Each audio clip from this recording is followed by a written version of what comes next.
നമസ്കാരം. കുംഭക്കൂറുകാരുടെ 2026 വിഷുഫലത്തെ പറ്റിയാണ് പറയുന്നത്. അവിട്ടം അവസാനത്തെ 2 പാദം, ചതയം, പൂരുരുട്ടാതി, മുക്കാല് ഈ നക്ഷത്രങ്ങളാണ് കുംഭക്കൂറിൽ ഉള്ളത്. ഇവർ പൊതുവെ സ്വയപ്രയത്നം കൊണ്ട് ജീവിതത്തിൽ ഉയർച്ച നേടുന്നവരായിരിക്കും. കാര്യങ്ങൾ ആലോചിച്ച് തീരുമാനിക്കുവാൻ സാമർഥ്യമുള്ളവരായിരിക്കും. ശാഠ്യക്കാരും കർക്കശ സ്വഭാവക്കാരും ആണെങ്കിലും ചിലർ ക്ഷമാശീലം ഉള്ളവരായിരിക്കും. സുഹൃത്തുക്കൾ പൊതുവെ ഇവർക്ക് കുറവായിട്ടാണ് കണ്ടുവരുന്നത്. പെട്ടെന്ന് ദേഷ്യം ഉണ്ടാവുമെങ്കിലും പെട്ടെന്ന് തന്നെ ശാന്തമാവുന്ന പ്രകൃതവുമാണ് ഇവർക്കുള്ളത്. മറ്റുള്ളവരെ കുറ്റപ്പെടുത്തുന്ന സ്വഭാവം ഇവർക്കില്ല. മറ്റുള്ളവർ ബഹുമാനിക്കുന്നവരായിരിക്കും ഈ കൂട്ടർ. 2026 വിഷുഫലത്തെ പറ്റി പറയുകയാണെങ്കിൽ ഗുണദോഷ സമ്മിശ്രമായ ഒരു ഫലമാണ് ഇവർക്ക് ഈ വർഷം ഉള്ളത്. കഴിഞ്ഞ കുറച്ചു കാലമായി 7ാം ശനിയുടെ പല രീതിയിലുള്ള പ്രയാസങ്ങളും ബുദ്ധിമുട്ടുകളും ഒക്കെ അനുഭവിച്ചിരിക്കുന്നവരാണ് ഇവർ. കുറച്ചു കാലം കൂടി ഈ ഒരു പ്രയാസങ്ങളും ബുദ്ധിമുട്ടുകളും ഉണ്ടാവും എന്ന കാര്യത്തിൽ സംശയമില്ല. എന്നിരുന്നാലും രാശാധിപൻ ശനി ആയതുകൊണ്ട് തന്നെ ഇവർക്ക് വലിയ ബുദ്ധിമുട്ടുകളൊന്നും കാണുവാൻ സാധ്യതയില്ല. ഈ വർഷം ജൂൺ 2-ാം തീയതി വ്യാഴം ഇവരുടെ 5ാം ഭാവത്തിൽ നിന്ന് 6ാം ഭാവത്തിലേക്കാണ് മാറുന്നത്. അതും അത്ര ഗുണകരമായി കാണുന്നില്ല.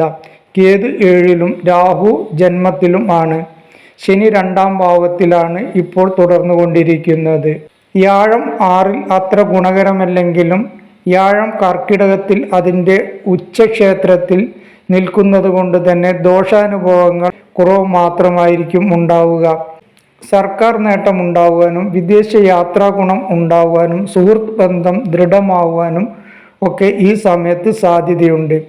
ജോലിക്കയറ്റം ആഗ്രഹിക്കുന്നവർക്ക് അവ നടന്നു കിട്ടുവാനും ഭവന നിർമ്മാണം ആഗ്രഹിക്കുന്നവർക്ക് അത് സാധ്യമാകുവാനും വിവാഹം ആഗ്രഹിക്കുന്ന യുവതി യുവാക്കൾക്ക് വിവാഹത്തിൽ തീരുമാനമുണ്ടാകുവാനും കലാകായിക രംഗത്തുള്ളവർക്ക് മെച്ചപ്പെട്ട അവസരങ്ങൾ ലഭിക്കുവാനും ഒക്കെ ഈ സമയത്ത് സാധ്യതയുണ്ട്. ചില പ്രതിസന്ധികളൊക്കെ വന്നു ചേരുവാനും സാധ്യത കാണുന്നു. സാമ്പത്തികമായി പ്രയാസങ്ങൾ ഉണ്ടാകുവാൻ സാധ്യതയുണ്ട്. അതുകൊണ്ട് തന്നെ സാമ്പത്തിക കാര്യങ്ങൾ കൈകാര്യം ചെയ്യുമ്പോൾ വളരെ അധികം ശ്രദ്ധിക്കേണ്ടതുണ്ട്. രോഗാരിഷ്ടതകൾക്കും സാധ്യതയുണ്ട്. തൊഴിൽ ലഭ്യമാവുമെങ്കിലും തൊഴിൽ തടസ്സത്തിനും ഈ സമയത്ത് സാധ്യത കാണുന്നു. വിദ്യാർത്ഥികൾക്ക് പഠനത്തിൽ അലസതയുണ്ടാകുവാനും സാധ്യതയുണ്ട്. മുറിവ്, ചതവ്, അപകടങ്ങൾ എന്നിവ ഉണ്ടാകാതെ നോക്കേണ്ടതുണ്ട്. മാനസിക സമ്മർദ്ദം വർദ്ധിക്കുവാനും അംഗീകാരം ലഭിക്കായ്മ ഉണ്ടാകുവാനും ശത്രുദോഷം ഉണ്ടാകുവാനും ഭാര്യയ്ക്ക് ചെറിയ ചെറിയ ആരോഗ്യ പ്രശ്നങ്ങൾ ഉണ്ടാകുവാനും സാധ്യതയുണ്ട്. ബന്ധുകലഹം ഉണ്ടാകാതെ നോക്കേണ്ടതാണ്.